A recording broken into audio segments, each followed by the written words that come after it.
कल हमने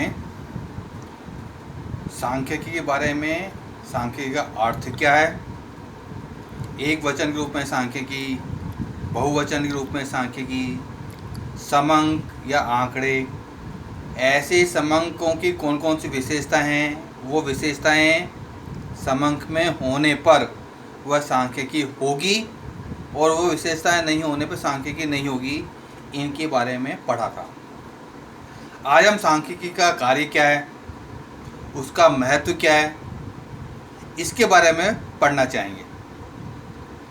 कोई भी विषय ऐसा नहीं हो सकता जिसका अपना कोई कार्य नहीं हो। हम विषय को पढ़ते भी इसीलिए हैं कि उसके द्वारा कुछ कार्य पूरा करना चाहते हैं, उसके हमारे जीवन में वे या व्यवसायिक क्षेत्र में उसकी कुछ इम्पोर्टेंस है। यदि कोई विषय ऐसा है जिसका अपना कोई कार्य नहीं है, उसका महत्व नहीं है, तो उस विषय के बारे में कोई भी पढ़ना नहीं चाहेगा। और यदि विषय महत्वपूर्ण है तो सभी इस विषय को पढ़ना चाहेंगे। तो आज हम सांख्यिकी के कार्य के बारे में पहले चर्चा करना है। सांख्यिकी का कार्य क्या है, आखिर ये करती क्या है सांख्यिकी। कुछ ऐसा विषय है जिसमें संख्याओं के बारे में पढ़ते हैं, सांख्यिकी विधियों के बारे में पढ़ते हैं, समंकों का विश्लेषण करते हैं, उनके आधार पर कुछ निष्कर्ष निकालते हैं। सांख्यिकी का सबसे पहला प्रमुख कार्य सांख्यिकी जो सूचनाएं हमने एकत्रित की हैं उनको संख्यात्मक अभिव्यक्त करना, यानी सूचनाएं इस प्रकार से एकत्रित करना कि उनको संख्याओं के रूप में बता सकते हैं कि देश में वर्षा कितनी हुई, इसको संख्या रूप में बता सकते हैं कि कितनी मिलीमीटर बारिश हुई एक दिन में, एक महीने में, एक वर्ष के अंतर्गत। या हम कहना चाहें कि हमारा कपास का उत्पादन कितना हुआ, उत्पादन के बारे में बता सकते हैं। हमारी राष्ट्रीय आय कितनी है, इसके बारे में बता सकते हैं। तो जो सूचनाएं हम एकत्रित कर रहे हैं उनको संख्यात्मक अभिव्यक्ति देना, यह सांख्यिकी का सबसे पहला कार्य है। दूसरा कार्य है कि जो संख्याएं हमने एकत्रित की हैं कई बार वो जटिल होती हैं, आम व्यक्ति उनको समझ नहीं पाता है, तो उनको इस रूप में तैयार करना कि हर जटिल संख्याएं भी दूसरे व्यक्ति को सरल लगें। जैसे कोई संख्या करोड़ों में अभिव्यक्त की गई है तो हम उनको दशमलव रूप में उपसादित कर सकते हैं, अप्रोच करके बता सकते हैं ताकि वो समझ में आ जाए। या उनको चित्र रूप में अभिव्यक्त कर सकते हैं, वो चित्र बना दें ताकि वो समझ सकें कि बड़ा चित्र ये बड़ी संख्या को बताता है, छोटा चित्र छोटी संख्या को बताता है। यानी जो संख्यात्मक सूचनाएं हमने एकत्रित की हैं उनको सरल बना सकें। और तीसरी जो सांख्यिकी कार्य है वह जो सूचनाएं हमने की हैं वो क्या परस्पर तुलना करने योग्य भी हैं, क्या आपस में तुलना भी कर सकते हैं क्या। कि जैसे आप 12वीं से पढ़ के कॉलेज में आए हैं तो 12वीं में कितने अंक आए, इस वर्ष कितने बच्चे पास हुए, इससे पहले वाले वर्षों में कितने बच्चे पास हुए, क्या परिणामों में वृद्धि हुई है या परिणामों में कमी आई है। तो ये जो तुलना है, तुलना कर सकते हैं। फिर उनके कारणों की भी विश्लेषण करते हैं। जब पता लगता है रिजल्ट बढ़ा तो किन किन कारणों से बढ़ा, हमारा रिजल्ट कम हुआ तो किन किन कारणों से कम हुआ, तो हम ऐसी सूचनाओं की परस्पर तुलना करना, यह भी सांख्यिकी का एक महत्वपूर्ण कार्य है। इसके साथ साथ ये भी सांख्यिकी का एक महत्वपूर्ण कार्य है कि हम बता सकें कि इनमें कोई परस्पर संबंध भी है क्या। जैसे हम कहना चाहें हमारा उत्पादन अधिक हुआ तो उस वर्ष बारिश अच्छी हुई थी क्या, टेम्परेचर अनुकूल था क्या। तो टेम्परेचर या वर्षा का संबंध क्या उत्पादन से, क्या इनमें कोई परस्पर संबंध है क्या। या आपके अंक अच्छा है तो क्या आपको टीचर अच्छा मिला था क्या, आपके पास किताबें सही थी क्या, आपको समय पर परीक्षा हो गई क्या, आप परीक्षा के समय स्वस्थ थे क्या। ये सब कारण कोई तुलना क्या या आपस में कोई संबंध रखते या नहीं रखते, तो इनके संबंधों को स्थापना करना, ये भी सांख्यिकी का एक महत्वपूर्ण कार्य है। सांख्यिकी कारण से सांख्यिकी का अध्ययन करने वाले जो सांख्यिकी के बारे में हित रखते हैं, जानना चाहते हैं, उनके ज्ञान में भी वृद्धि होती है। जो पढ़ता है उसके ज्ञान में तो वृद्धि होती है, जिसके लिए वो सूचनाएं प्रस्तुत की जा रही है उसके ज्ञान में भी वृद्धि होती है। सांख्यिकी का एक महत्वपूर्ण कार्य है सरकार को नीति निर्धारण करने में सहायता करना। सरकार जो भी योजना बनाती है उन योजनाओं बनाने के लिए समंकों की आवश्यकता होती है। बिना समंकों के कोई योजना नहीं बनती है। उदाहरण के लिए किसी एरिया में वो हॉस्पिटल खोलने में तो कितने हॉस्पिटल खोले जाएं, तो वहाँ की जनसंख्या कितनी है। जनसंख्या ज़्यादा होगी हॉस्पिटल अधिक खोले जाएंगे, यदि कम होगी तो हॉस्पिटल कम खोले जाएंगे। बड़ा हॉस्पिटल खोलना है, छोटा हॉस्पिटल खोलना है, किस तरह की बीमारी के लोग ज़्यादा रहते हैं, ये सब जानने के लिए सरकार को सूचना ही चाहिए, संख्यात्मक सूचना है जिनके आधार पर वह अपनी नीति का निर्धारण करेगी। इसके साथ कुछ सूचना ऐसी होती हैं जिनकी हम गणना नहीं कर सकते। जैसे मैं आपसे पूछ तो सकता हूँ कि आपके अंक कितने हैं, लेकिन कोई पूछे आपके सर पर बाल कितने हैं, तो इसकी गणना नहीं की जा सकती है, तो हम इनका अनुमान लगा लेते हैं कि इतने बाल होंगे। तो ऐसी सूचनाएं जिनका अनुमान भी लगाया जा सकता है वो भी सांख्यिकी में सम्मिलित की जाती हैं। ये सांख्यिकी का कार्य है कि भाई जहाँ हम गणना नहीं कर सकते हैं वहाँ उनका अनुमान लगा लें। इसके साथ साथ एक कार्य और है सांख्यिकी का कि जहाँ आवश्यक हो वहाँ गहन और विस्तृत अध्ययन किया जाए। जैसे कुछ महामारी चली, जैसे अभी कोविड-19 महामारी के रूप वैश्विक महामारी के रूप में प्रचलित है, जिस कारण सब लोग परेशान हैं। तो इसके बारे में विस्तृत अध्ययन करना, रोज़ आप देखो उसको सूचना आती रहती है हमारे पास में कि वहाँ मोर्टिलिटी रेट कितनी है, कितने लोग ठीक हो रहे हैं, कितने लोग स्वस्थ होकर वापस जा रहे हैं, कितने लोग मर रहे हैं, टोटल हमने टेस्ट कितना किया, इन सब के बारे में सूचना आ रही हैं। इनका विस्तृत गहन अध्ययन करके अच्छे परिणाम लोगों के सामने रखना ताकि निराशा का भाव लोगों के मन में नहीं हो, हम इलाज कर सकें। ये सांख्यिकी के कुछ महत्वपूर्ण कार्य हैं। इसके साथ ही सांख्यिकी का महत्व ये भी आवश्यक है कि कोई विषय जिसका अपना महत्व नहीं है उसको विषय को कोई पढ़ना नहीं चाहेगा। सांख्यिकी बड़ा महत्वपूर्ण विषय है जो केवल व्यवसाय में काम नहीं आता, हमारे परिवार में, हमारे दैनिक जीवन के अंतर्गत भी काम आता है। एक विद्यार्थी के लिए भी सांख्यिकी का महत्व है। वह ये जानना चाहता है कि सांख्यिकी में अधिक से अधिक अंक कैसे ला सकता हूँ, इसमें भी सांख्यिकी उसकी मदद करती है। मुझे कौन सा विषय पढ़ना चाहिए, इसके बारे में सांख्यिकी अध्ययन करती है, मदद करती है। सांख्यिकी ये भी मदद करती है कि कौन सा विषय उसको चयन करना चाहिए, ये भी सांख्यिकी में उसको मदद करती है। व्यवसाय के अंदर सांख्यिकी महत्व करती है। जैसे व्यवसाय, कौन सा व्यवसाय किया जाए, जैसे मैं जूतों का व्यवसाय करना चाहता हूँ, तो जूते किस साइज़ के अपने दुकान में रखूँगा, इसके बारे में सांख्यिकी हमको मदद करती है। जो वो बहुलक का उपयोग करेगा, सांख्यिकी विधि बहुलक होती है, इसका उपयोग करेगा कि सबसे ज़्यादा प्रचलित जूता किस साइज़ का पहना जाता है।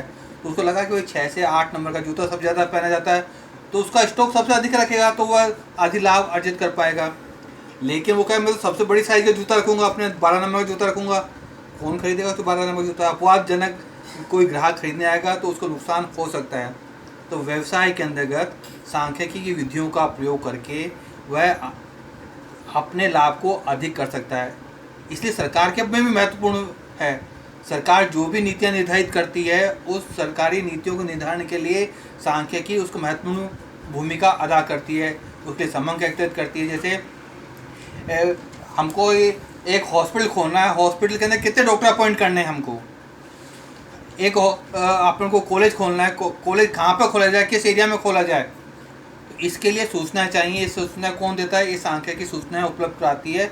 सरकार उनके आधार पर जन कल्याण की योजनाएं तैयार करती है। इसी तरह प्रशासन में भी बड़ा महत्वपूर्ण सांख्यिकी भूमिका अदा करती है। जैसे कानून व्यवस्था की स्थिति बनानी है, कोई मेला आ रहा है, तो मेले आने में कितने लोग आएंगे, वहाँ पर किस रास्ते से लोग आएंगे, किस वर्ग के लोग आएंगे, हैं, कितने पुलिसकर्मियों की आवश्यकता पड़ेगी, इन सबकी उपयोगिता तभी सिद्ध होगी जब वहाँ पर सही सूचनाएं हों। तो प्रशासन में भी सांख्यिकी सूचनाएं उपलब्ध कराकर उनमें मदद करती है। इसी तरह अर्थशास्त्र के अंतर्गत, बैंकिंग के अंतर्गत, इंश्योरेंस के अंतर्गत, यानी ऐसा कोई क्षेत्र नहीं है जहाँ पर सांख्यिकी का महत्व नहीं है। ये इसलिए हम कहते हैं कि सांख्यिकी सार्वभौमिक उपयोगिता है। परिवार से लेकर, व्यक्ति से लेकर ब्रह्मांड तक जितने भी क्षेत्र हैं, उन क्षेत्र में सांख्यिकी का अपना एक महत्व है। सांख्यिकी इतना महत्व होने के कारण से भी लोगों में अक्सर भ्रम उत्पन्न भी होता है। महत्वपूर्ण विषय है, एक भ्रम भी उत्पन्न होता है। इसलिए कई लोग कहते हैं सांख्यिकी से आप ईश्वर भी बना सकते हैं, सांख्यिकी से आप असुर भी बना सकते हैं, यानी भगवान भी बना सकते हैं और राक्षस भी बना सकते हैं। कई विद्वान ऐसा कहते हैं सांख्यिकी से सब कुछ सिद्ध किया जा सकता है। ऐसा क्यों होता है? इसके पीछे कुछ कारण हैं। इस अविश्वास के कारण है। समंकों में अंधविश्वास होता है हमारा कि यदि कोई संख्यात्मक सूचना बता दी, भाई जैसे हमने कहा कि हमारी राष्ट्रीय आय प्रति व्यक्ति 5,000 रुपये है, हम आँख में विश्वास करते हैं 5,000 ये पर्याप्त है, यानी इसी बारे में चिंता नहीं करते। लेकिन 5,000 बहुत बड़ी अमाउंट है, तो हम कह देते हैं कि भाई सांख्यिकी के कारण से हमारी आय सफिशिएंट है, हर व्यक्ति अपना जीवन यापन कर सकता है। सांख्य में अविश्वास के कारण परस्पर विरोधी संबंध भी प्राप्त होते हैं। आपने लोकसभा में डिबेट सुनी होगी, विपक्ष का दल का नेता उन्हीं संबंध के आधार पर कहता है कि सरकार विफल हो गई है, सरकार ने कुछ नहीं किया है, कोविड-19 के अंतर्गत सरकार ने कुछ नहीं किया, इस कारण से लोगों की मृत्यु हो गई। उन्हीं संबंध को उपयोग करते हुए सरकारी पक्ष ये भी सिद्ध कर देता है कि हमने बहुत अच्छा काम किया है, इस कारण लोगों का जीवन बचा सके हैं। इन परस्पर विरोधी कारणों से संबंधों के प्रति अविश्वास बनता है। सांख्यिकी की अपनी कुछ सीमाएं होती हैं, उन सीमाओं को यदि हम नज़रअंदाज कर देते हैं तो भी उसके कारण सांख्यिकी में अविश्वास उत्पन्न होता है। संबंधों की शुद्धता की जांच नहीं करते हम, संबंध प्राप्त हो गए वो सही है या नहीं है। कई बार सूचनाएं हम व्यक्ति से जाकर मिलकर उससे प्राप्त करते हैं, जैसे मैं आपके पास आया, पूछा आपके अंक कितने हैं, तो इस सूचना में 100% सत्यता होगी। यदि मैंने आपके पड़ोसी से पूछ लिया भाई इसके नंबर कितने आए, सूचना एक ही है, एक ही प्रकार से प्राप्त हुई, लेकिन पड़ोसी से पूछने में उसमें शुद्धता नहीं होगी। आपसे व्यक्तिगत पूछेंगे शुद्धता ज़्यादा होगी। तो हमको सच्चाई भी जाननी चाहिए, उस संबंध प्राप्त किए हैं वो सत्य हैं या नहीं हैं। इसके साथ ही संबंधों का जो संकलन और अनुमान करते हैं, ये अनुमान भिन्न भिन्न हो सकता है। हर व्यक्ति के लिए अलग हो सकता है। मैं आपके बालों के बारे में कल्पना अलग कर सकता हूँ कि इतने लाख बाल होंगे इसके शरीर, इसके सिर पर।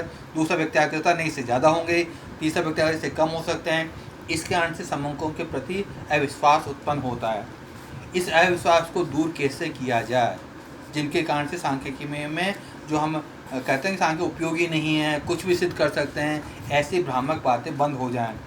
इसके लिए आवश्यक है कि विषय विशेषज्ञता हो, यानी सांख्यिकी के बारे में पूरी जानकारी हो।